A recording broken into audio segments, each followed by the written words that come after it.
안녕하세요. 행복한 기다림 미TV입니다.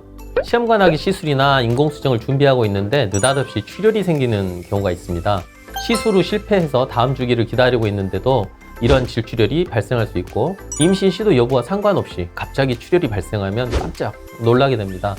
그래서 오늘은 가임기 여성에게서 발생하는 질출혈의 원인들이 무엇인지, 진단과 치료는 어떻게 하는지에 대해 알아보도록 하겠습니다.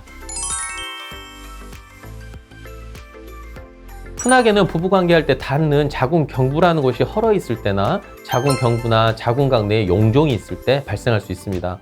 물론 그냥 출혈이 생기기도 하고 관계로 인해 자극받아 피가 나기도 합니다. 자궁 내각에 접해 있는 근종에서도 출혈이 발생할 수 있지만 흔한 일은 아닙니다.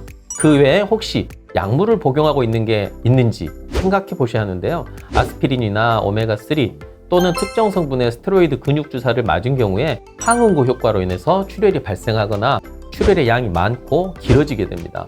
호르몬 불균형으로 인한 출혈도 고려해야 하는 경우가 있습니다. 이런 경우는 혈액검사를 통한 호르몬 검사를 해서 문제가 되는 부분이 무엇인지 알아보고 필요한 약물 처방을 하면 대개는 출혈이 멈추게 됩니다. 제가 말씀드린 이런 병변이나 호르몬 불균형 등이 초음파 검사나 혈액 검사상 발견되지 않는 경우도 있습니다.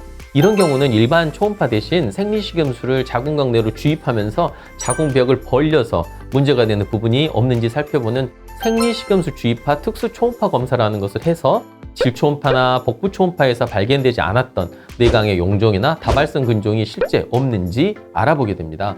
만약 이런 문제가 있다면 제가 전편에 설명드린 자궁 내시경 수술을 해서 이러한 병변을 제거하는 것을 심각하게 고려해야 하고, 만약 용종 등이 착상 위치에 있다고 하면 고민할 것 없이 바로 수술 날짜를 잡는 게 맞겠습니다.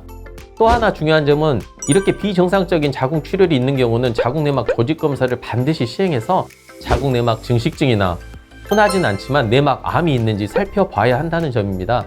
제 경우는 그냥 조직 검사를 위한 기구만 집어넣어야 할 경우는 제대로 검사되지 않는 경우가 있어서 될 수 있으면 자궁 내시경 검사를 하면서 조직 검사 부위를 특정해서 검사하고 있습니다. 이렇게 하면 조직 검사의 정확도가 매우 높아지게 됩니다. 원인에 따라 달라지게 되는데요. 아까 경부가 헐어 있는 경우는 레이저로 출혈 조직을 응고시키는 자궁 경부 응고술을 시행하면 되고, 내각 용종은 크기가 1cm 이하로 작을 경우는 자궁 내시경 수술을 시행해서 레이저나 미세가위로 용종의 목을 잘라내서 종괴를 밖으로 끄집어내면 됩니다.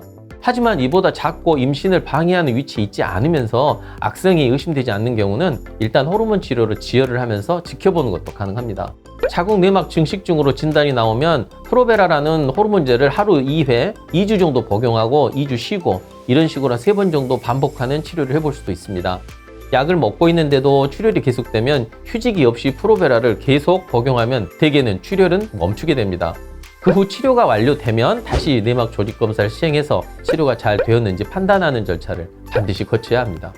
점막하 근종도 크지 않는 경우는 용종과 비슷하게 자궁경으로 제거해 볼 수 있고, 크기가 너무 크거나 할 경우는 대학병원으로 전원해서 절제경이라는 보다 특수한 자궁경으로 근종을 부분 마치 대패처럼 깎아내서 제거할 수도 있습니다.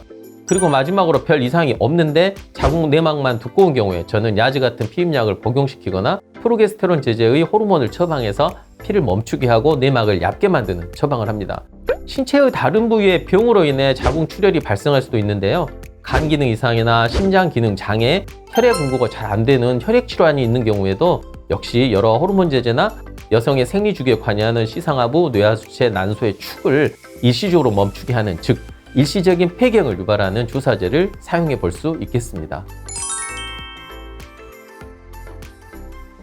대개는 서로 상관관계는 없습니다. 시험관하기 시술을 해서 실패를 하게 되면 그로부터 2-3일 정도 지난 후 생리를 하게 되는데요.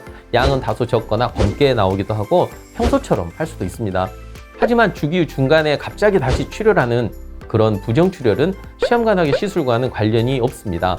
드물게 첫 아이를 제왕절개에서 분만하고 둘째 시도를 하고 있는 경우에는 제왕절개를 한 그 흉터 조직에 공간이 생겨서 이 공간에 생리 때 피가 고였다가 생리가 끝나고 나서 흘러나오는 경우가 있을 수 있습니다. 이 상황은 초음파 검사로 쉽게 확인이 되고 별 처치는 필요 없이 지켜보시면 됩니다. 자궁출혈, 부종출혈, 질출혈 등의 단어는 다 같은 뜻으로 이해하시면 되겠습니다. 오늘은 이런 출혈의 원인, 검사, 그리고 치료에 대해 알아보았습니다. 시험관하기 시술은 심리적, 육체적으로 상당히 힘든 시술입니다. 의사라고 날마다 하는 시술이니까 쉽게 생각할 수 있지만 제가 봐도 주사 맞고 약 먹고 채취하고 이식하고 기다리는 이런 시간들이 참 쉽지 않겠다는 그런 생각을 합니다. 그 과정 중간에 또 출혈 같은 것까지 겹치면 많이 당황할 수 있어서 오늘은 조금 정리를 해드렸고요. 다음 시간에 더 알찬 내용으로 뵙도록 하겠습니다. 감사합니다.